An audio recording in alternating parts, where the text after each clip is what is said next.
seminário após seminário, vamos ter mais participantes, vamos ter uma sala cada vez mais cheia.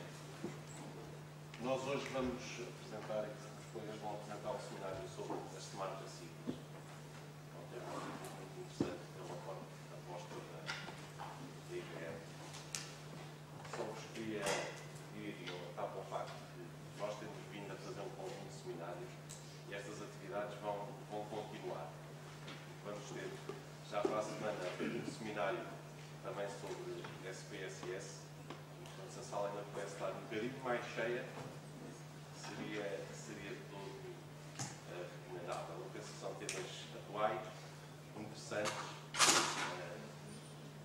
e, portanto, estão todos convidados a participarem nestes seminários. Alguns convidados um bocadinho mais à força, no caso ali do nosso colaborador do centro. Mas venham e participem, porque são temas importantes. Eu, portanto, vou pedir aqui ao Frederico que nos explique então o que é este tema e como é que a IBM endereça este tema, este chavão, que são as Smart Cities. Certo. Só aqui um pormenor técnico. Vale a pena usar microfone? Conseguem-me ouvir? Melhor ainda. Antes de mais, obrigado a todos pela comparência. Para nós é com muito gosto que estamos aqui. Nós vamos apresentar-nos individualmente, mas todos nós trabalhamos em vertentes diferentes deste conceito de Smart Cities, que vamos tentar mostrar aqui algumas das vertentes principais, e é sempre com muito gosto que, enfim, queremos partilhar as experiências que temos, as ideias que temos e aquilo que nós julgamos ser de útil e importante do ponto de vista da implementação de soluções de Smart Cities, não só enquanto membros da IBM, mas também e fundamentalmente enquanto cidadão que acham que as tecnologias existem, ao fim e ao cabo, para melhorar a forma como nós próprios nos articulamos com o espaço em redor, com o nosso dia-a-dia. Eu sou Frederico Munhoz, eu sou um arquiteto de soluções na IBM, ligado à componente de sistemas, tecnologias e arquitetura de soluções. Filipe, tudo salve. O meu nome é Filipe Costa, eu sou da Softinsa. Neste momento sou o especialista desta área das cidades inteligentes e na Softinsa o que nós fazemos é implementarmos estas soluções em vários projetos, alguns já em execução, outras demonstrações, proof of concept que nós temos feito, e também estou aqui para falar sobre a parte técnica desta solução do IoC, que nós vamos tentar explicar como é que se compõe, quais é que são vários produtos que trabalham em conjunto para atingirmos para conseguirmos ter esta plataforma, e vou tentar explicar a parte mais técnica da solução. O meu colega Jorge Soares. O meu nome é Jorge Soares, eu estou ligado ao grupo de software, ou seja, às soluções que a IBM tem para oferecer ao mercado, uma das quais é esta, e uma vez que o Filipe vai falar do software, também no software, escuso de falar, estou a brincar, ok? Portanto, tipicamente tenho estado mais ligado a um dos problemas mais antigos da informática, que é o tema da integração, como é que se ligam sistemas diferentes e com standards e protocolos diferentes, mas este é de facto um desafio, como os meus colegas já disseram, e espero que seja de proveito para todos este seminário. Eu vou começar, enquanto arquiteto de soluções, por uma parte que me coube, que é talvez aquela que é menos imediatamente convertível em tecnologia. Uma nota prévia: esta apresentação que nós fizemos foi feita especificamente para este seminário. Elas, a nível de conteúdo, tem tanto componentes em português como em inglês, mas isso creio que não será um problema, e está dividida em 4 grandes blocos. A primeira parte é a componente de definições, conceitos do que é isto de Smart Cities, cidades do futuro, cidades inteligentes, que é algo para onde eu irei iniciar, de certa maneira, para enfim, identificar o que é que, do ponto de vista tanto da IBM como dos organismos de standardização e mesmo da conferência em geral, que conceitos é que estão por baixo desta etiqueta de cidades inteligentes. Após esta primeira abordagem mais teórica, iremos falar um pouco na materialização desses conceitos, com exemplos de soluções, e aqui o Jorge irá dar exemplos muito concretos como é que esses conceitos, essas definições se articulam em soluções muito concretas aplicadas ao dia-a-dia e a áreas muito específicas e que variam de cidade para cidade, de local a local. Temos uma terceira parte que tem a ver já com a plataforma IOC, que é o Intelligent Operations Center, e que é a plataforma da IBM para responder a soluções de Smart Cities. Portanto, como podem ver, estamos num nível de abstração que vai descendo. Nós começamos pelos conceitos gerais, passamos depois para a aplicação a nível de Smart Cities e, por fim, estamos na plataforma IOC da IBM. E para terminar, e com especial, tendo em conta o foco também aqui deste seminário, o Filipe vai falar sobre como é que dentro do IOC se consegue, do ponto de vista tecnológico, integrar, comunicar com o mundo exterior, fazer toda a questão de analítica, pontos de entrada, customização, para preparar e dar uma ideia inicial de quem vai mexer no IOC, o que é que terá de fazer para que o IOC possa de facto ser aquilo que ele deve ser, que é uma peça estruturante e centralizadora numa abordagem mais vasta a nível de cidades inteligentes. Vou começar. Bem, começamos aqui então pela parte dos conceitos e das soluções. Já agora uma coisa adicional. Eu não sei qual é o uso da casa do ponto de vista de interrupções durante a apresentação. Só para dizer que eu pessoalmente não tenho problema nenhum e quanto mais interativo for esta conversa, melhor. Qualquer dúvida que tenham, podem, ou esperam pelo fim, que nós temos um período de facto de perguntas e respostas, mas a qualquer altura, qualquer um de nós está pronto para discutir qualquer tema. Cidades inteligentes, cidades do futuro, definições possíveis. Esta definição que estamos a ver, que uma cidade inteligente é uma cidade que faz um uso ideal de toda a informação interligada, que está disponível hoje em dia de forma a melhor compreender e controlar as suas operações e optimizar o uso de recursos limitados, é a definição da IBM. E não é muito diferente de outras definições que existem, nomeadamente do NIST e de outras instituições, tipicamente da União Europeia ou americanas, e que todas elas andam à volta de conceitos muito semelhantes a que vou explorar um bocadinho a seguir. Que é o quê? Uma cidade inteligente é aquela que identifica quais é que são as suas necessidades imediatas e futuras, e identifica também quais é que são que informação é que já possui. E isto é muito importante porque creio que todos aqui conseguem ter uma ideia de basta olharmos para o que é a informação estatal, pública. A quantidade de informação é muito grande, muitas vezes está altamente compartimentalizada por questões tanto tecnológicas como políticas, e o facto dessa informação existir em isolado significa que ela não pode ser utilizada da melhor forma. Uma cidade inteligente é aquela que consegue, de certa maneira, utilizar a tecnologia não como um fim em si só, mas como forma de ultrapassar este isolamento, estas ilhas de informação, e ao mesmo tempo fazer com que o uso dessa informação seja útil do ponto de vista de melhorar as suas operações e a optimização de recursos limitados. E limitados por todos os recursos que temos numa cidade, e nós estamos aqui sobretudo a falar de cidades, mas qualquer aglomerado populacional terá conceitos semelhantes. Tem de facto recursos limitados, recursos esses que são pagos por aquilo que nós próprios, enquanto contribuintes, estamos dispostos a pagar, e fazer o mais com o menor possível, dispostos ou não, que sim, é verdade, mas é como é.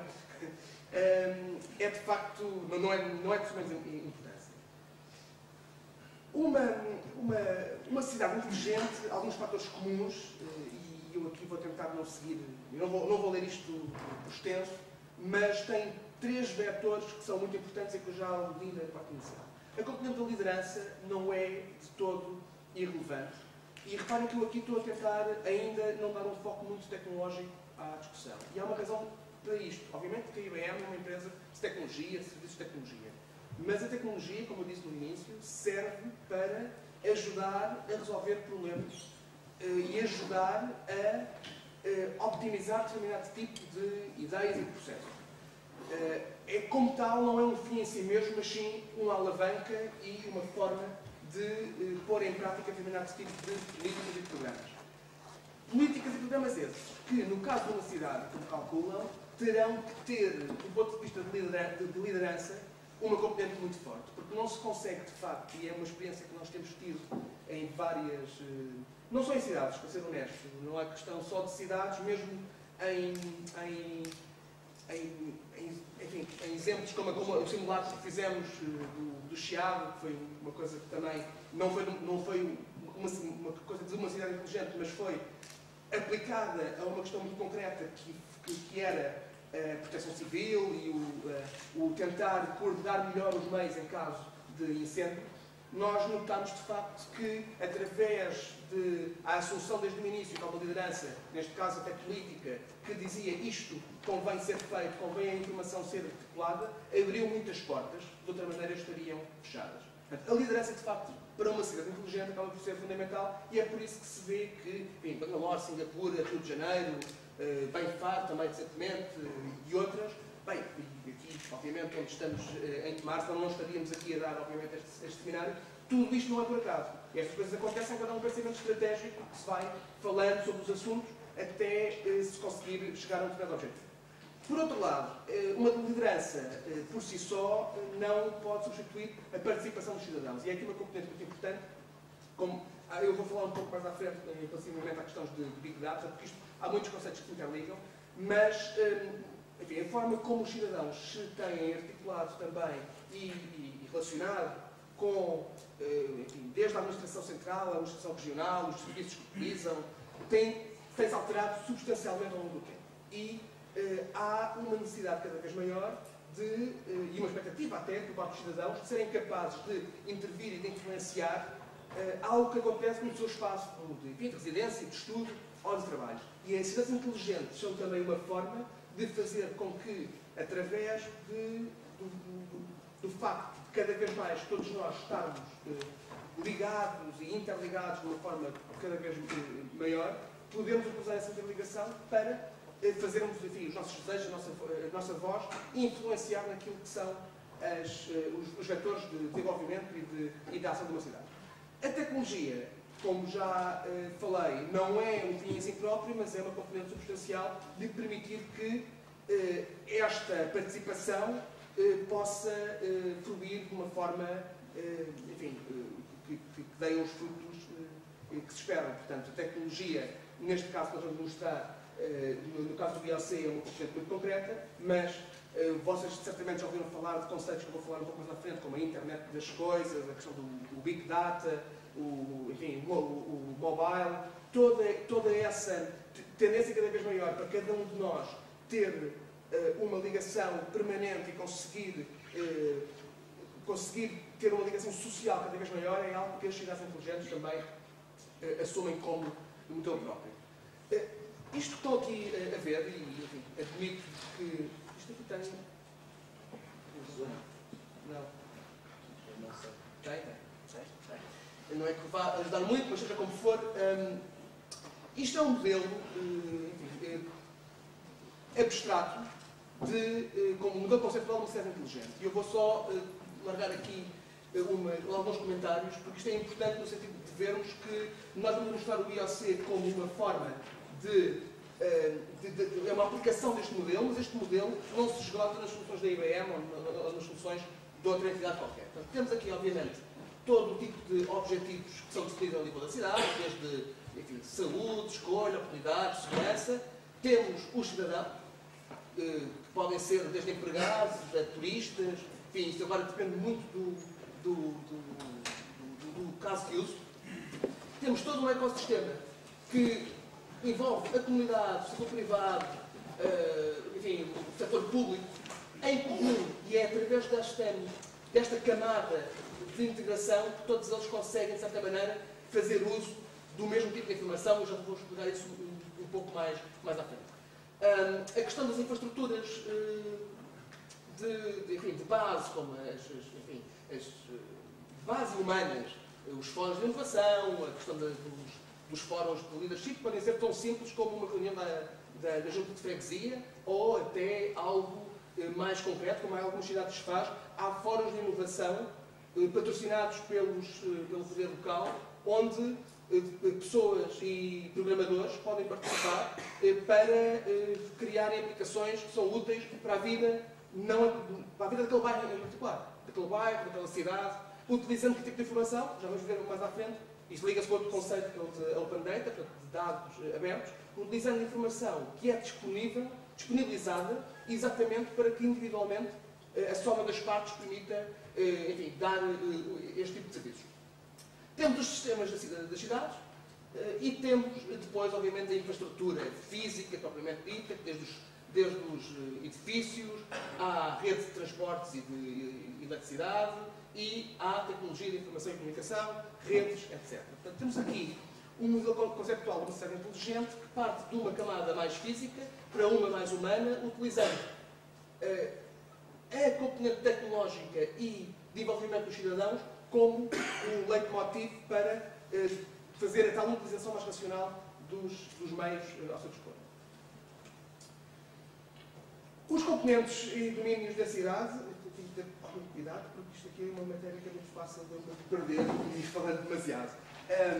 Mas temos aqui alguns domínios. Isto é uma versão, de certa maneira, simplificada daquilo que anteriormente vimos como sendo as soft infrastructure. Portanto, temos a componente de projeção local ou nacional, segurança pública, saúde e segurança social, educação, transporte, energia e água, ambiental e meio urbano. Isto é importante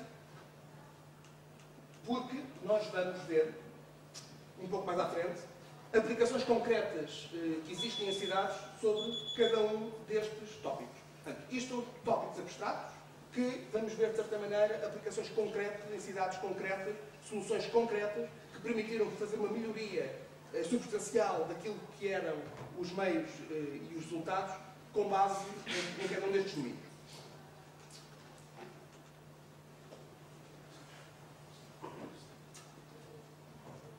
Estes domínios são todos diferentes. E eu, se tiver uma cidade que está...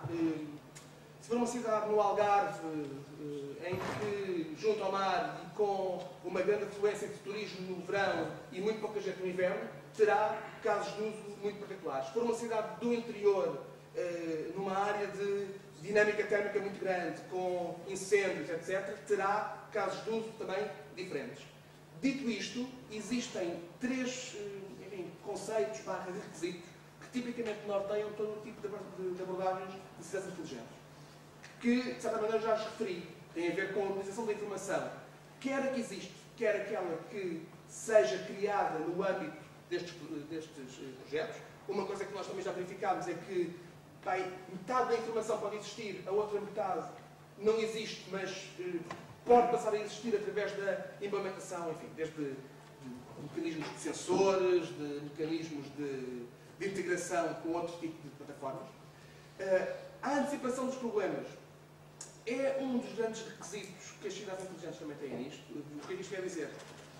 O facto de ser-se avisado com antecedência para a possibilidade de um aumento do leito de cheias é algo que é um resultado final que se espera da implementação destes mecanismos. O ser-se avisado, por exemplo, que a temperatura atingiu um limite que é maior do que a média dos últimos 10 anos e que, enfim, há um quartel dos bombeiros, não tem carros de combate suficientes, permite evitar determinado tipo de problemas e, de certa maneira, coordenar os recursos humanos, os recursos limitados, como nós, por exemplo, vimos também no exemplo típico da utilização, a interligação de plataformas inteligentes com sistemas de GPS que permitem, por exemplo, ter uma visão global de como é que os recursos da proteção civil, bombeiros, ambulâncias, se estão a deslocar dentro da cidade e, com base nisso, permitir tomar decisões com uma visão operacional muito maior do que em cada um dos sistemas em isolado. Eu já falei aqui de alguns conceitos mais genéricos, eu queria talvez voltar agora um pouco a alguns deles.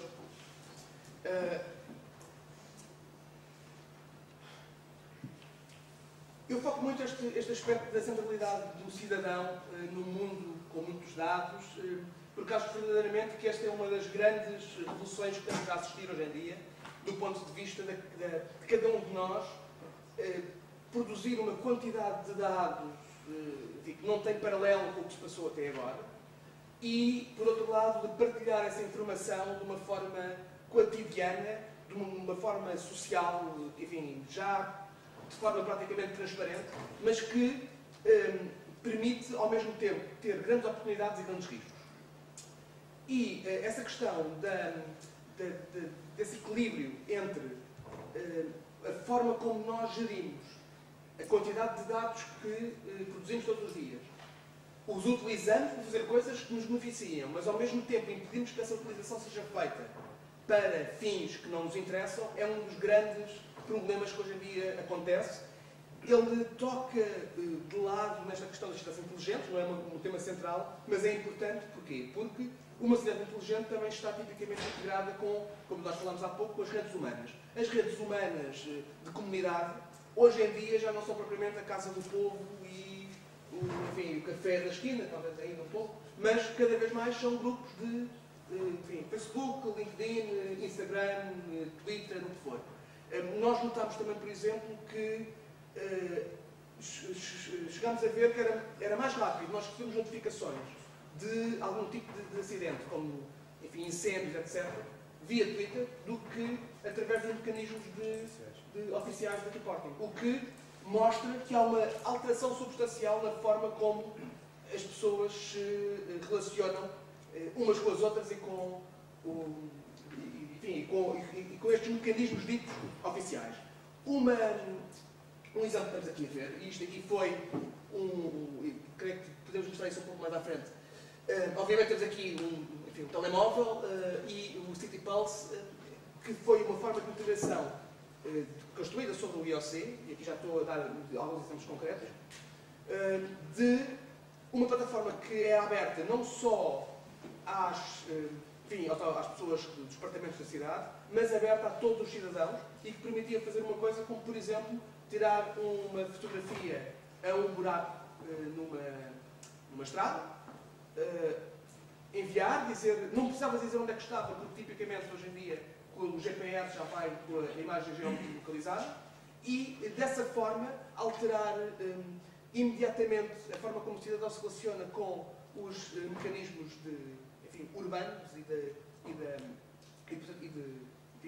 das obras que são precisas fazer, permitindo reduzir o tempo que essas coisas acontecem. Inclusive, neste caso, era interessante porque era feito com base num sistema quase de votos, porque quanto mais pessoas votassem num determinado tipo de problema, mais rapidamente ele era solucionado. Isto aproxima-se muito rapidamente, aproxima as cidades inteligentes muito rapidamente de um modelo de quase democracia imediata e participativa, que do ponto de vista depois também de teoria política pode ter algum interesse. De facto, a tecnologia enquanto mecanismo que nos aproxima daqueles que nós elegemos e que permite que a nossa voz seja imediatamente tenha resultado. Desculpa só interromper, até porque infelizmente não pegou muito, mas o Governo Português tem um projeto, se vocês forem ao portal igual qualquer coisa, está um projeto que é a Minha Rua. As câmaras municipais poucas aderiram ao projeto e tem um bocadinho na gênese esta ideia de que eu, enquanto cidadão, posso rapidamente participar de qualquer coisa que eu faça no mundo. E depois há respostas tanto que são uma resposta institucional central, há respostas setoriais também de entidades privadas,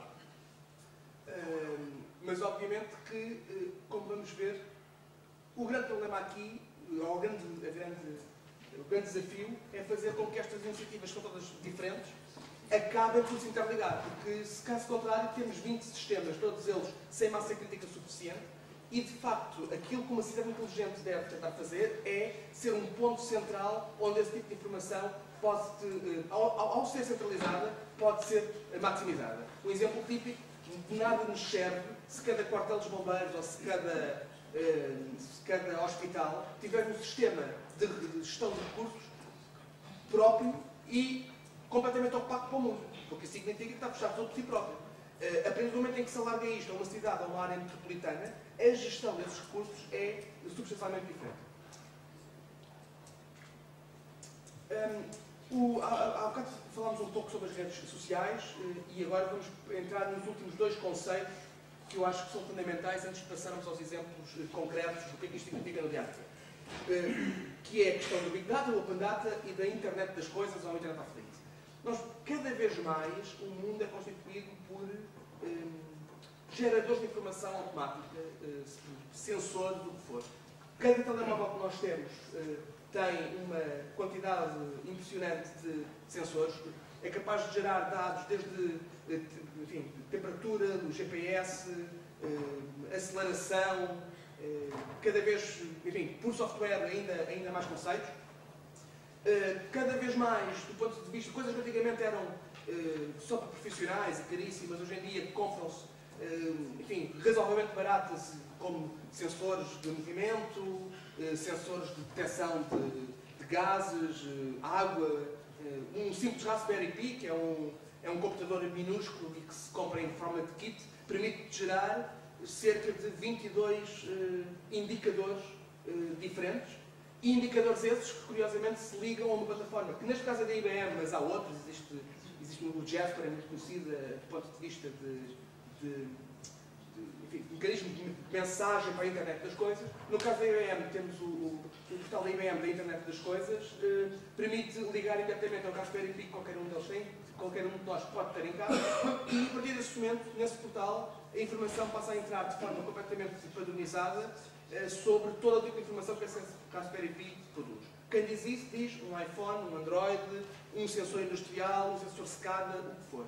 A partir do momento em que está centralizado, e é isto que ao fim e ao cabo a internet das coisas, é a capacidade destes dispositivos todos, que antigamente se comunicavam através de protocolos muito próprios, tipicamente nem sequer eram ligados à internet. Mais uma vez, o exemplo do SCADA é um exemplo industrial, e é por isso que há um tempo, não sei se lembram, há uns anos atrás, houve uma operação contra o Irão, creio que chegou-se à conclusão que foi feita pelos Estados Unidos e por Israel, onde infectaram os sistemas de SCADA da produção, a SCADA que é um componente industrial, como eu disse, da produção das armas de energia nuclear no Irão.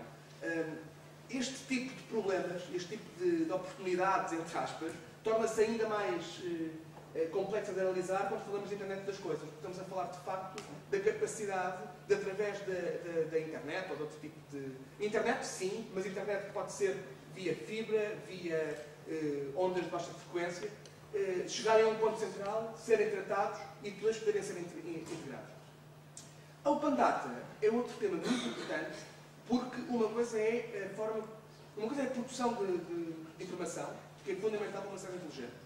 E como vimos há pouco, todos nós produzimos informação enorme, desde fotografias, enfim, de facto muito, documentos, tudo isso. Outra é a forma como nós a centralizamos, e é isso que, ao fim e ao cabo, acaba por ser a internet das coisas. Outra ainda é a forma como as tornamos disponíveis. E é aqui que entra o conceito de Open Data, e é um conceito importante, até do ponto de vista de standards da União Europeia, por exemplo, que é a forma como nós podemos aceder aos dados, não só de uma forma livre, e aqui leia-se, tendencialmente gratuita e sem nenhum tipo de restrição imediata ao serviço. E isso cada vez é muito importante deste ponto de vista. Há uns anos atrás não havia tanta esta consciencialização, mas cada vez mais há a ideia de que se nós, de certa maneira, contribuímos para os organismos públicos através dos nossos impostos, a informação que eles recolhem deve ser disponibilizada de uma forma aberta, em tempo real, de preferência e transparente. Porque há muitas formas de prender os dados. Não é só dizer que precisamos de pagar muito dinheiro para ter acesso a eles. Outra é demorarmos 6 meses para obter uma autorização para obter dados que ficam desatualizados ao fim de um mês, por exemplo. Portanto, cada vez mais o conceito de Open Data não é só a liberdade que nós temos de aceder a dados, mas é sim aceder a dados de forma rápida, de forma padronizada, sabemos que podemos fazê-lo de forma simples e podemos integrar esses dados nas nossas aplicações. E vou terminar com estes 4 Vs do Big Data, e que vai ser importante para vermos os exemplos de Smart Cities mais à frente. Basicamente tem a ver com o volume de dados produzido. Hoje em dia é de uma escala já começa, enfim, a ser completamente impressionante do ponto de vista da geração. Mesmo em Portugal são petabytes por hora que são criados. Perdão. Apenas nas redes sociais, porque manda tudo o resto. Temos a questão da velocidade. Há uns anos atrás, arranjar um vídeo podia demorar umas horas ou uns dias e depois via-se. Hoje em dia, qualquer pessoa tem a expectativa de conseguir ver um vídeo no YouTube numa questão de segundos. Isto é uma mudança completa daquilo que tem a ver com a velocidade com que nós consumimos os dados. E está à espera disso, não em casa, está à espera disso no seu telemóvel. Portanto, hoje em dia, a maior parte das pessoas, quando chegam a um sítio e não tem cobertura rápida, enfim, sente-se quase como se tivesse regredido uma década atrás. E a verdade é que não foi há tão pouco tempo assim que isto era praticamente impossível. A variedade é outro fator grande do Big Data. Temos desde, enfim, vídeo, música, fotografias, mensagens de texto, WhatsApp, formas estruturadas e não estruturadas de informação que são partilhadas, e a veracidade, mais uma vez. Enfim, o Big Data relaciona-se também com o facto de cada um de nós, e isto é um conceito fundamental, uma cidade inteligente, na vertente de cidadania que eu falei há pouco, nós deixamos de ser unicamente consumidores passivos de dados, mas passamos a ser produtores de dados. E aqui dou dois exemplos para terminar, muito concretos. Um é o Waze, que é algo que, enfim, muitos de vocês já devem conhecer, que é uma resposta interessante a um problema que teve respostas diferentes ao longo do tempo.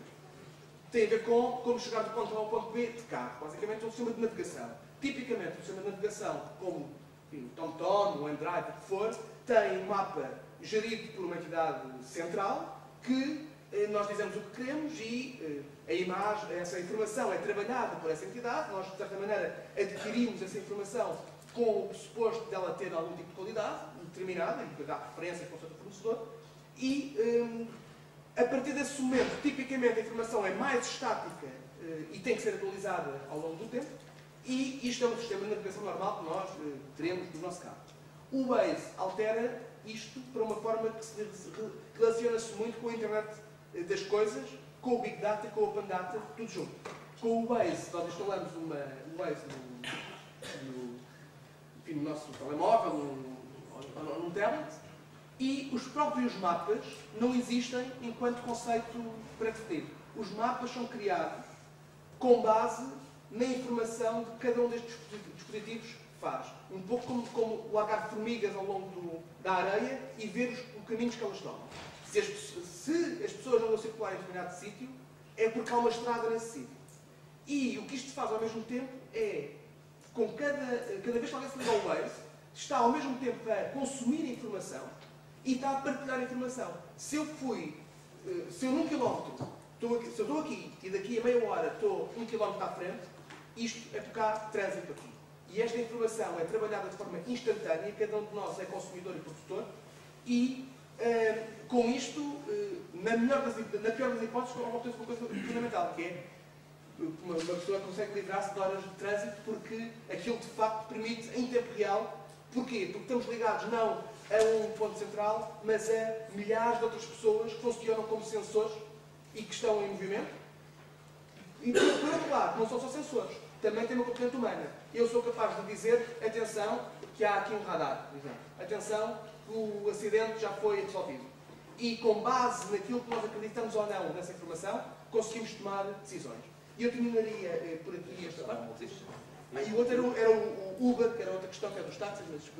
Eu ia só reforçar um pouco aquilo que o Frederico disse em relação a estes três temas, sendo que o Big Data é, de facto, bastante importante, porque se vocês já chegou à conclusão de que o volume de dados é tão grande que as atuais arquiteturas de computação, que tipicamente são apoiadas no Von Neumann, são as arquiteturas de Von Neumann, I/Os, processamento, CPU e storage, não vão ter capacidade para processar este volume de informação. E não vão ter, porquê? Porque eu tenho de deslocar os dados e as redes, tecnologicamente, não têm evoluído à mesma velocidade do que os sistemas de computação. Portanto, o paradigma todo à volta disto vai ter de mudar. Não sei se serão computadores biónicos, são computadores Quânticos. quânticos, enfim, não sei o que é que vai ser, mas de facto já se chegou à conclusão que ou eu vou conseguir levar a capacidade de processamento até onde os dados estão, ou os dados a viajarem para ir até ao processador e isso não vai resultar. Portanto, isto reveste toda esta complexidade, todos estes três vetores aqui envolvidos ao barulho, vão só trazer uma necessidade mais urgente de resolver este tema. Okay? E não é inocente a forma como nos últimos anos tem assistido a um investimento e a uma utilização cada vez maior de computação distribuída de forma paralela, como enfim, Hadoop e outros tipos de tecnologias, que são baseadas não no crescimento vertical do ponto de vista de velocidade como uma plataforma, mas, de certa maneira, na reestruturação das próprias soluções, de forma a permitirem a utilização de recursos computacionais que sejam partilhados. Bom, afinal, mas este aqui é muito rápido. E dando aqui serviço de ponto para os exemplos, é um bocadinho a resposta a, muito bem, isto é muito bonito, cidades inteligentes, já percebemos mais ou menos alguns conceitos fundamentais, liderança, envolvendo cidadãos, a competência tecnológica, mas como é que são os passos, como é que se chega lá? Obviamente que isto é uma resposta que é muito difícil de fazer. Isto aqui é uma resposta que nós temos vindo a trabalhar com base na nossa experiência, mas é mais uma provocação em projeto para início de discussão de cada coisa. Bem, já é definido como uma cidade inteligente. Eu comecei por fazer, mas poderá haver outro tipo de definições. Reunir um grupo de intervenientes ativos e interessados para criar uma visão da cidade inteligente específica e estabelecer um modelo de governo credível. Isto liga-se com a questão da participação também dos cidadãos e da questão da liderança. Estruturar a aproximação à cidade inteligente baseada nos recursos de conhecimento existentes. O que é que isto significa? As coisas são feitas não em substituição do que existe, mas em camadas sobrepostas. De facto, mais do que... É um pouco, fazendo aqui uma parte quase mais... a abordar quase um aspecto mais filosófico, mas da mesma maneira que, a nível cultural, tipicamente não existe um processo rigoroso de substituição, mas sim aquilo que Dobbs, enfim, há um livro sobre a Grécia Antiga, que é os gregos e o irracional, onde ele define que nós somos um conglomerado herdado, que é um tema muito interessante. O que isto significa? Que nós somos o resultado de várias camadas que se vão compactando e que vão dando origem àquilo que, ao fim e ao cabo, nós somos. Conglomerado porquê? Porque, de facto, não é uma coisa uniforme, mas também não é uma coisa completamente difusa, e herdado porque é a soma de todas as partes. De certa maneira, é isso que esta competência de estruturar é importante, que é não correr o risco de dizer nada serve, vamos começar tudo do zero. Não, muita coisa serve, vamos utilizá-la e com base naquilo que existe, dar um passo em frente. E elaborar um plano para chegar à visão. Esta parte é a parte que menos pessoas gostam de ouvir, mas é preciso disponibilizar os recursos financeiros necessários, porque, enfim, tipicamente estas coisas não se fazem completamente de borla, embora haja um caso de retorno financeiro que seja preciso ser feito, e pensar para além do futuro e pensar modelos que permitam uma cidade inteligente sustentar a si própria. Portanto, também, de certa maneira, criar os mecanismos não só de fundos, mas de mecanismos de participação que permitam que este modelo não se esgote num projeto que começou aqui e acabou ali, mas que sim, que se reinvente continuamente e que, da mesma maneira que antigamente usávamos, enfim, cabos de ligação de modem, depois passamos a utilizar cabo, depois passamos a utilizar fibra, as coisas, à medida que as necessidades vão aparecendo, temos forma de lhes dar uma resposta sem exigir uma mudança de paradigma completa. Eu começava agora a falar disso ao Jorge, para falar um pouco sobre a forma como estes conceitos se vão aplicar na realidade. Nós escolhemos aqui um conjunto de exemplos concretos dentro deste âmbito de cidades inteligentes, em áreas distintas, para vocês terem uma ideia. Não se esgotam, os exemplos não se esgotam aqui. A ideia será passar-vos um pouco aquilo que hoje em dia se vai fazer e quais são as preocupações e de que forma é que foram abordadas. Este para passar. Aqui eu vou pedir desculpa, isto foi reaproveitamento em inglês, mas eu vou falar em português. O primeiro caso onde eu começava tem a ver com segurança e é caso que foi implementado numa cidade nos Estados Unidos e basicamente tem a ver, e aqui aproveito para dizer também que as coisas das cidades inteligentes, à parte toda a teoria e tudo que nós gostássemos de fazer, muitas vezes uma das alavancas é uma necessidade concreta. Ou por poupança de dinheiro em determinada área, ou para resolver um determinado tema, socorrendo-se da tecnologia disponível, e à medida que ela vai estar disponível, montar um sistema que possa dar resposta a essa necessidade. O caso aqui era tentar reduzir a taxa de crime, identificar e georreferenciar locais onde a criminalidade era mais existente, e já que eu também tenho tecnologia que me permite aos polícias ou ao cidadão, se quiser colaborar, indicar o que está a ocorrer um assalto, que há uma necessidade de intervenção da polícia, a poderem ter online todos estes dados para atuarem mais rapidamente. Além disso, a preocupação também foi ir dar um passo além, já que há sistemas hoje em dia analíticos que permitem fazer previsões ou são sistemas preditivos, porque não, com este manancial de dados, tentar extrapolar e tentar prever em antecipação que áreas é que poderá vir a existir mais incidência de crime face ao histórico que, entretanto, vai ser recolhido em tempo real e permitindo assim à polícia, mais rapidamente, ter um serviço ao cidadão de acordo com aquilo que estaríamos à espera. Muitos desses sistemas de cidades inteligentes acabam por ser contextualizados num primeiro nível, ao nível da georreferenciação. E o contexto aqui é muito importante, porque se eu não souber onde está a acontecer, se eu souber onde é que as coisas estão a acontecer e souber localizar no mapa, já me dá uma ajuda. Se eu, por exemplo, em cima disso tiver voz, imaginem alguém está num centro de operação e está a ver a incidência naquele local no mapa, mas está também naquele instante, mesmo não tanto fisicamente, está a comunicar com as pessoas que estão lá no local. Não interessa se eles estão georreferenciados porque levam um dispositivo GPS e aparece lá uma bolinha a piscar.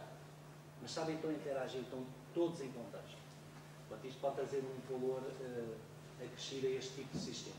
Mas neste caso a necessidade tinha a ver com segurança e tinha a ver com a atuação da polícia de uma forma mais eficaz, e aqui a opção foi por sistemas preditivos, também já em avanço, como eu disse, além de recolher, de potenciar a recolha de toda esta informação, utilizá-la para fazer análises preditivas e tentar com isso ir melhorando a resposta da própria polícia. Como o Frederico disse ao início, alguma coisa que quero interromper, muitos destes, como eu disse, destes exemplos não se esgotam, mas estão à vontade para interromper. Já agora explica-se, há bocado ouvi falar da questão do SPSS, quer dizer, este tipo de tecnologias depois interligam-se umas às outras, porque pronto, a capacidade... Eu não queria dizer SPSS, mas por acaso era uma das peças que estava... Não, sim, mas já há bocado como vem a propósito, portanto, a capacidade de aplicar modelos estatísticos, algoritmos matemáticos sobre os dados que desta forma ficam disponíveis, permite de facto a criação de modelos muito interessantes, associada à questão dos sistemas de SIG, sistemas de informação geográfica, fazem a ponte depois para a aplicação ao mundo geográfico. Eu não vou, aliás, vocês podem ler, eu não vou ler os benefícios, porque não é tanto isso que está em causa, é para perceberem o tipo de solução que foi implementada e porque é que foi implementada, o que é que pretendia resolver. Um outro caso que nós trouxemos tem a ver com a cidade do Waterloo e que, no fundo, há muitas destas soluções pretendem resolver temas ligados às utilidades, às infraestruturas de água, de gás, de eletricidade, esgotos, etc. E neste caso tinha a ver com as águas e tinha a ver com desperdício de água. Porque muitas vezes, embora as cidades vão dotando de tecnologia com sensores, mas também tem um custo e não é possível ter sensores em todo lado. Todas estas coisas, depois implementadas no terreno, têm o seu custo. Mas alguns sítios é possível ter, e à medida que vai sendo possível ter, com os sensores eu consigo implementar um conjunto de alertas e ter um conjunto de informação, por exemplo, se há fuga de água ou se aquela rua está a inundar e isto pode significar ou que há rupturas na rede e eu tenho que intervir e o facto de conseguir ter essa informação e intervir mais rapidamente tem poupanças ao nível das infraestruturas da cidade, neste caso da água. Claro que estas coisas, mais uma vez, têm que estar devidamente georreferenciadas para eu saber em que local é que é a intervenção. Não adianta sair um piquete sem saber bem onde é que as coisas estão. Por vezes já não se consegue saber bem onde é que são as bocas de incêndio, quanto mais se for uma ruptura em algo que está, digamos, por baixo do solo.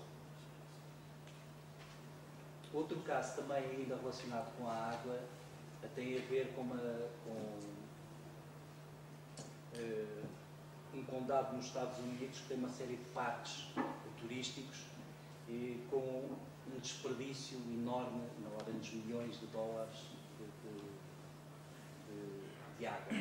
De água que era mal utilizada, ou porque ninguém controlava a rega da relva, ou porque alguém se esquecia de fechar as torneiras. E, portanto, ganhou uma dimensão tal em termos de orçamento da Câmara, que a cidade, neste caso, teve que ir à procura de uma solução que as coisas mais simples, por vezes, é fechar a torneira e não há, não é?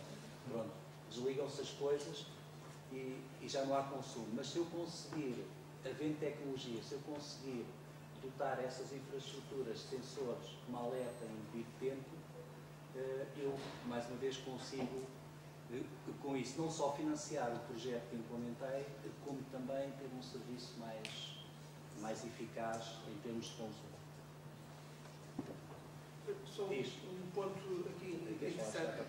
Não, É uma coisa semelhante, diferente. Tem a ver com o facto de isto permitir, inclusive, obter dados, o facto de se colher informação em tempo mais ou menos real, permite dados muito interessantes, como, por exemplo, ir ajustando uma coisa como, eu não sabia disto, na minha área, mas qual é que é a pressão ideal dentro de uma canalização de distribuição para ter aquele equilíbrio entre a pressão suficiente para as pessoas poderem ter água quente e outras e diminuir ao mesmo tempo as fugas, porque há sempre fugas, quanto maior é a pressão injetada nas canalizações, maiores são as fugas de água que existem, mas também não se pode reduzir aquilo a um nível onde depois uma pessoa abre a torneira e aquilo saia um fiozinho que não dê para nada. Portanto, o que é engraçado é que isto também permitiu, ao fim e ao cabo, ir vendo, à medida que se alteravam essa pressão, conseguia assim ver os resultados disso do ponto de vista quer daquilo que era a pressão útil para as pessoas, quer a quantidade de fuga. Mais uma vez aqui depois há um conjunto de tecnologia associado. Onde é que é o primeiro? É este? O primeiro é esse.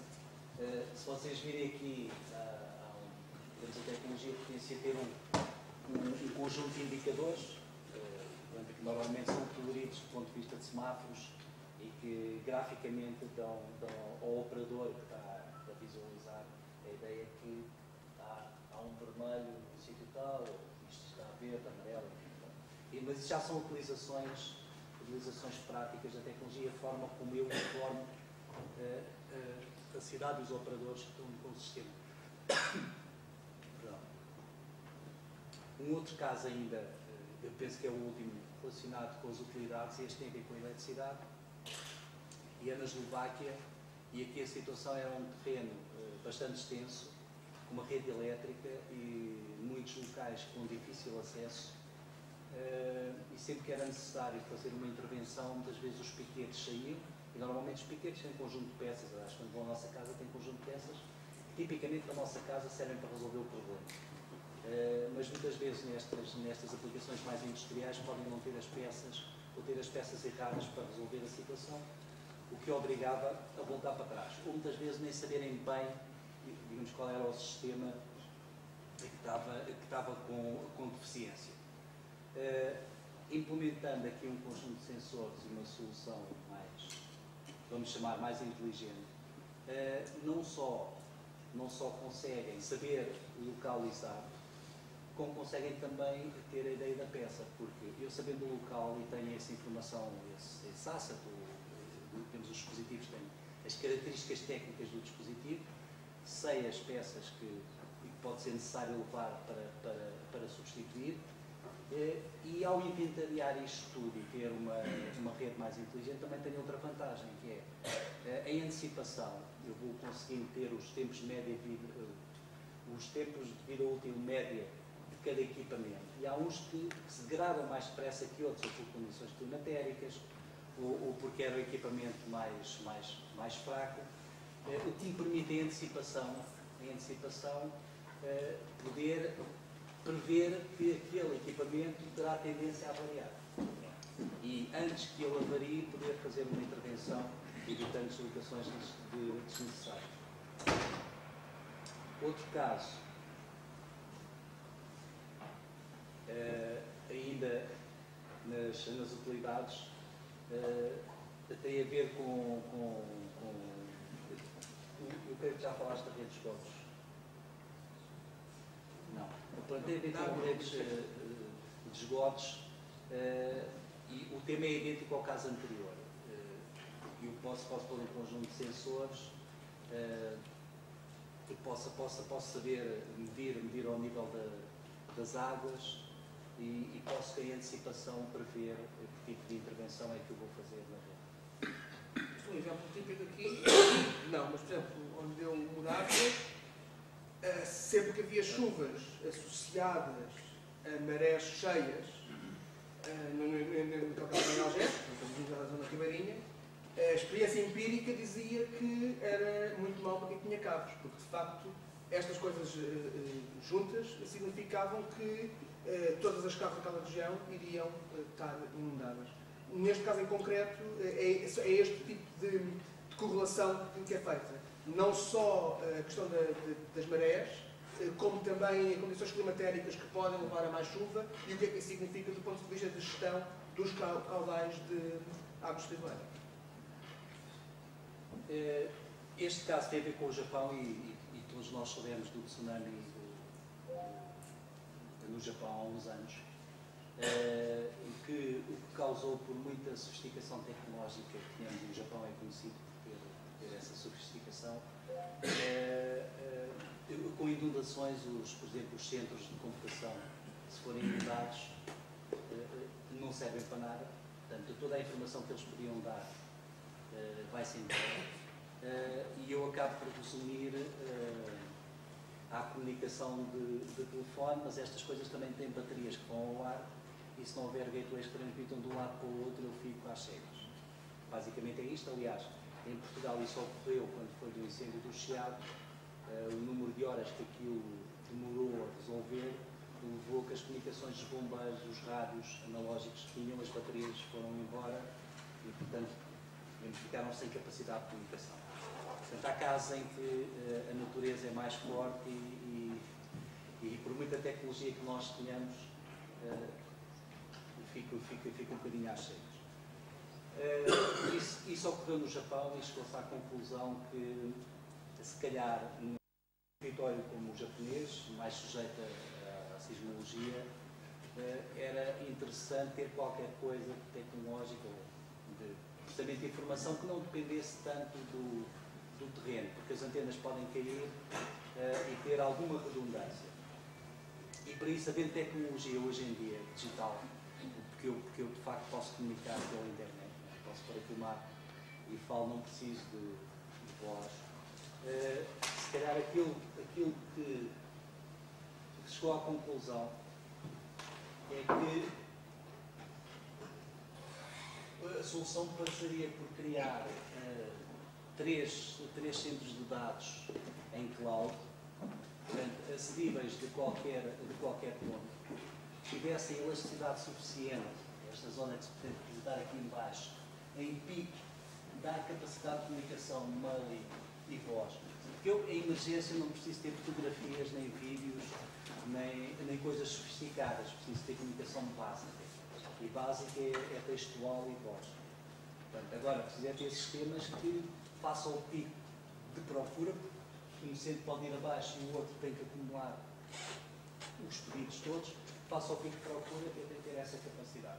A solução passou por implementar 3 3 centros de dados em localizações distintas, em modelo de cloud, não dependendo tanto de instalações físicas no terreno, de antenas, porque vem o tsunami, leva a antena, como eu disse, e pronto, e eu fiquei sem comunicação.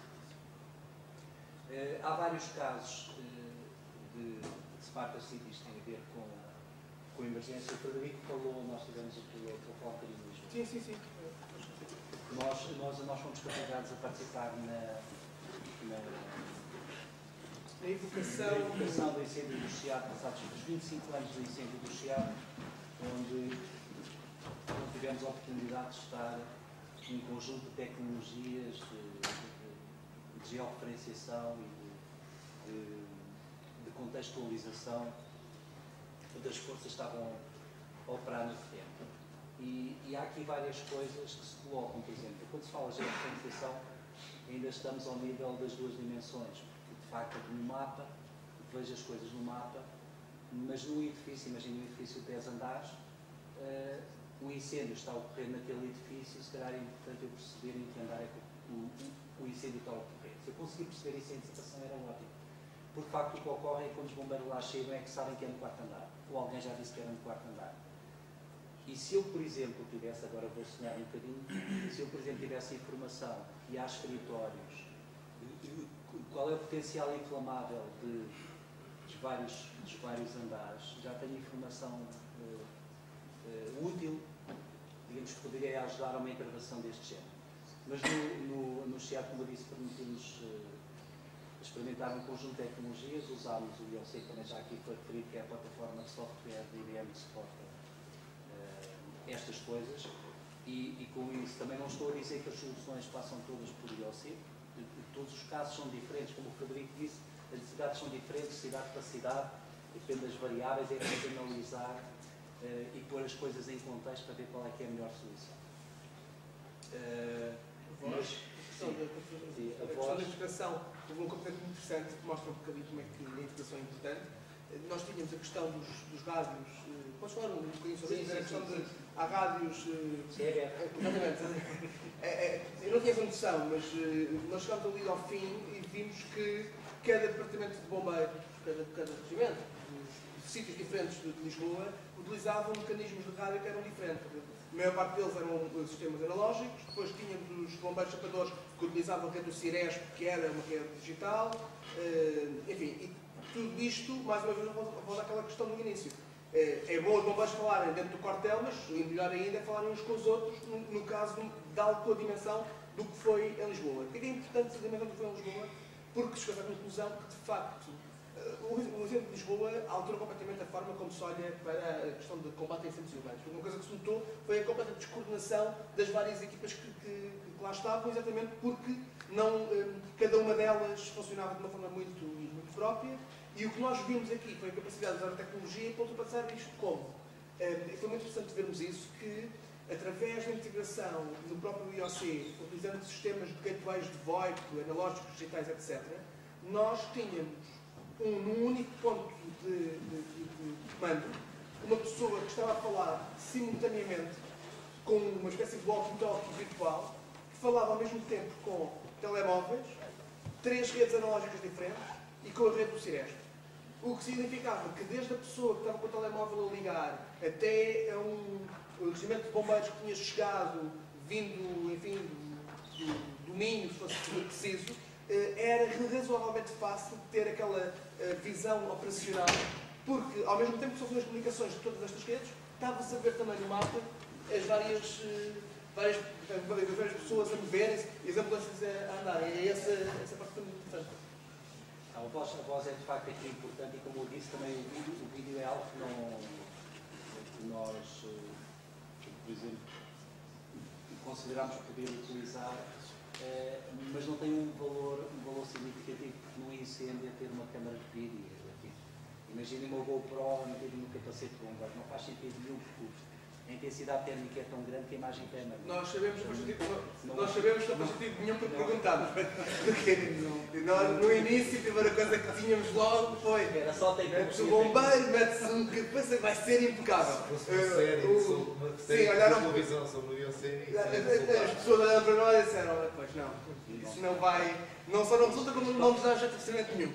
Isto para reforçar que de facto as coisas têm que ser vistas em contexto e têm que ser pensadas, e não há uma solução única para todos estes casos.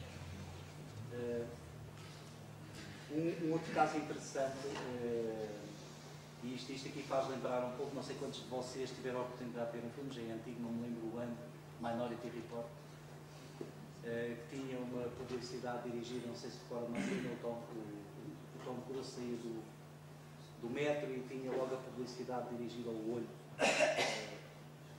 porque sabiam que era ele e levava a publicidade para o olho. Aqui na China, este sistema, que é mais um protótipo do que um sistema real, foi de tentar tipificar as pessoas que circulam num determinado horário num autocarro. Qual é a faixa etária? Hoje em dia, nem que seja por sistema de bilhete, que é possível perceber se é passe, se é estudante, enfim. Há ofertas suficientes para perceber o tipo de pessoas que estão a circular naquele momento no autocarro, e digitalmente os ecrãs do autocarro são injetados com publicidade dirigida a essa faixa etária. Portanto, a publicidade não é estática, não é este dia vamos passar anúncios disto. Não. Naquele instante é decidido qual é a publicidade que vai para aquele autocarro, e pode ser diferente do autocarro ao lado, porque o autocarro ao lado leva estudantes e, portanto, leva lá a publicidade de jogos e companhia. Agora, imagine o que é isto cruzado com a possibilidade de se ter, como já existe, Wi-Fi disponível dentro dos próprios autocarros, de disponibilizar isso em ponto aberto para as pessoas que estão lá dentro e que estão a consumir conteúdo e fazer buscas, e que lhes pode acontecer exatamente o que acontece hoje em dia quando fazemos uma busca no Google e a seguir damos uma página qualquer, que é a publicidade que nos aparece sobre a busca que fizemos há 5 minutos atrás. Só que isto é no nosso computador. Isso é coincidência, não? Sim. Eu sei que todos de novo aí já. O que coloca, e desculpa, eu tenho interrompido, mas depois coloca aqui questões complicadas de privacidade e acesso à informação, porque estamos a falar de alguém ter de facto detectado que se acede a determinado tipo de sítios, e nós, e atenção que nós enquanto consumidores muitas vezes somos completamente, não sabemos que este tipo de coisas funcionam assim. Eu pessoalmente, só comecei, estava a falar meio a brincar, eu só comecei a achar aquilo muito estranho ao fim da quarta ou quinta vez que começou a aparecer. Porque até lá, este tipo de questões quase subliminares levam a que uma pessoa diga: que interessante, então por causa ajudava. E estes tipos devem ser muito simpáticos. Agora, mas isso prende-se com a questão que tu levantaste logo no início, que era sabermos até que ponto onde é que está o equilíbrio, partilharmos a nossa informação e tirarmos proveito disso. E nós ainda estamos a palmear muito esse terreno, que para nós ainda não é completamente confortável. Eu vou partilhar os meus dados, mas quais é que são os benefícios? Mas eu acho que há toda uma nova... Onde é que é o equilíbrio? Enfim, eu estou a falar de novas gerações, enfim, mas há toda uma nova geração que tem um desprendimento quase completo dos dados que produz, de uma forma que é surpreendente. E é muito importante ter uma coisa: ao mesmo tempo que nós somos capazes de passar 6 meses para obter uma aprovação da autoridade da privacidade dos dados para meter uma câmara num determinado sítio, para proteger a informação e das pessoas, as mesmas pessoas a quem isto se destina a proteger, alegremente partilham de forma, através da instalação de uma aplicação, sem nenhum tipo de controle, onde é que fazem check-out? tudo. Quando instalam a aplicação que permite seguir todo o tipo de passos que dão, está aqui de facto há uma Se bem confiança. que na China eu diria que este tipo de regulações poderá não ser um problema tão grande como cá. É, digamos, um palco mais interessante deste tipo de abordagem. Sim, mas tenta sempre ver o benefício da tecnologia. Ok, e por que não um outro caso é, há vários sistemas numa cidade, sistemas, primeiro vou chamar governamentais, mas de gestão da cidade e de apoio social, que por vezes uma solução de dados partilhados, integrados entre estas instituições que interagem, e numa resposta à emergência, o exemplo disso é a interação entre a polícia municipal, os bombeiros, se for necessário, dependendo da gravidade, o exército, etc. Todas estas entidades têm que colaborar e têm protocolos definidos para o fazer. Às vezes as instituições da cidade não o têm. Portanto, o que pode ser interessante, este é o caso de partilhar um conjunto de informação entre essas entidades para resultar num serviço ao cidadão mais completo e mais de acordo com aquilo que o cidadão estará a esperar. E estes são os exemplos que eu tenho. Não sei se há uma questão de exemplo ou algum outro caso que vos possa ter ocorrido e que pode eventualmente já ter sido implementado e que nós saibamos. Não, isto é mesmo, é para baralhar, isto é para dividir os slides. Sim, nós agora podemos fazer se dar aqui uma pequena pausa, não sei, de 10 minutos. Sim, uma pausa de 10. E a seguir voltamos com a componente já de IOC, como é que tudo isto se... Sim, a seguir é mais tecnológico